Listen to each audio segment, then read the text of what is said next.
So, as it's the anniversary of my last relapse, guys, I thought it would be a good time to go back and tell you about what happened when I last relapsed at 150 days.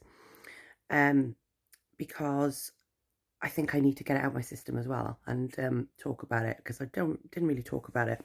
So, I was 150 days sober and clean. And if I'm being honest now with myself, I think I knew that what I was getting myself in for, because I'd arranged to go out for dinner with a friend. This particular friend is someone that I would have bothered with back in the day. So instantly that was not a good decision to make. And we went for dinner and that part was civilized and I had alcohol-free drinks and whatever. And then we went back to the pub that I used to bother with people in, and the local pub then where I used to be all the time. And I should never have gone back there at the time because it was with the wrong crowd of people, and I just wasn't ready. And it's not just that, it's just not my scene anymore, you know? Like, I was trying to fit in. It's like trying to fit a square peg into a round hole because I was the square peg. And you can't go back and bother with those people and do the same things that you used to do without drink because it doesn't work. So I think part of the reason I relapsed was because I didn't feel like I was fitting in anymore. And I do feel like I just had a fuck it moment and I was like, right, okay, well, everyone else is doing it, so I'm going to do it. But I also think that part of me was trying to reward myself for the fact that I'd gone 150 days. And I was like, yeah, well, I've proved a point now. I've got to 150 days. So, I don't need to continue my journey. This is it. This is fine. I'll be cured now. And I really did convince myself that in that moment that it would be fine, like I could just have the drink and get it out my system and then go back to counting my days the next day. Little did I know it doesn't work like that. So I came home after I'd had a shitload of drink and a load of coke. And at the time, I was kind of telling myself, it's not a big deal. It's not a big deal. You've still done 150 days. You can get back to it. But then obviously the hangover and the come down hit me, and it hit me hard. It hit me harder than any other come down and hangover had ever hit me. And it also, the guilt, oh my God, the guilt and the shame and just the overwhelming sense of why, like, why did you do that when you were doing so well? And then all my family were disappointed in me. I was disappointed in me. I had to tell my sons, and they were disappointed in me. And it was just the most horrific time, and because I felt like that about it, I wasn't able to snap myself back to the happy-go-lucky, strong, sober person I'd become. So it was easier for me to relapse again because I was already in a shit frame of mind. So it had a knock-on effect, and I relapsed again and again and again and again, and I kept relapsing for about 3 months. And every time I was hating myself more and more, thinking, why can't I go back to where I was, And it was because of that one first relapse. It was because I'd done that and I hated myself so much that all I kept seeing was 150 days, 150 days, and you're never going to get back there.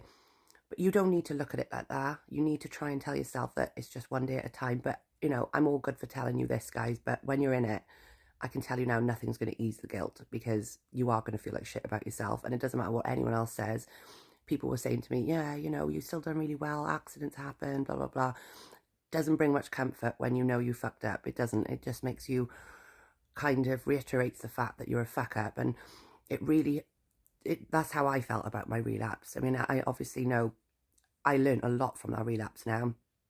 But anyway, last going off. So it all stemmed from that first day when I got to 150 days. But then my last relapse, I'd just been paid. I'd had £800 payment in the bank, and it was gone in the space of 3 days, 4 days. I went on a 10-day coke binge. I ended up with a washing line around my neck. I didn't want to be here anymore. And it was just drink, sniff, smoke, repeat, no sleep, no eating.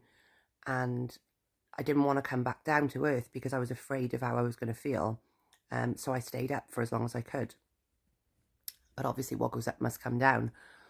And then when I did eventually come down with a bump, it was a very, very big bump. It was a bump that I don't think I ever want to experience again because I genuinely was so close to not being, like, I just didn't want to go through this anymore. Like, I didn't want to have to fight this battle.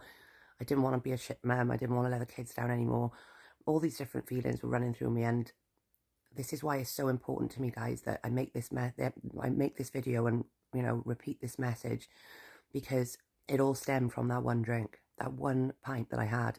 And when I was in the pub, I remember asking people to buy me drinks, and nobody would buy me a drink because they all knew I was trying to give up. So I got a stranger to buy me my pint. Poor sod, because he had a lot of stick for that. But I remember sitting there and tasting it and drinking this first pint, and I tried to drink it like a normal person. I remember sitting there and saying to myself, try and drink this pint now, Rach, like a normal person. You know, that in itself screams red flags. You know, the fact that you don't even know how to sit there and drink a drink without, you know, it being a big deal. And every single sip of that pint tasted of guilt. There was no enjoyment from start to finish. And then I was waiting for the buzz. I was like, okay, I don't feel drunk. What's this all about? So obviously then I wanted more and more and more. Then I wanted Coke, etc., etc. And that's the addict in me. And that will always be the addict in me. So it's not about like having that one blowout, guys, because you may tell yourself it's going to be that one blowout.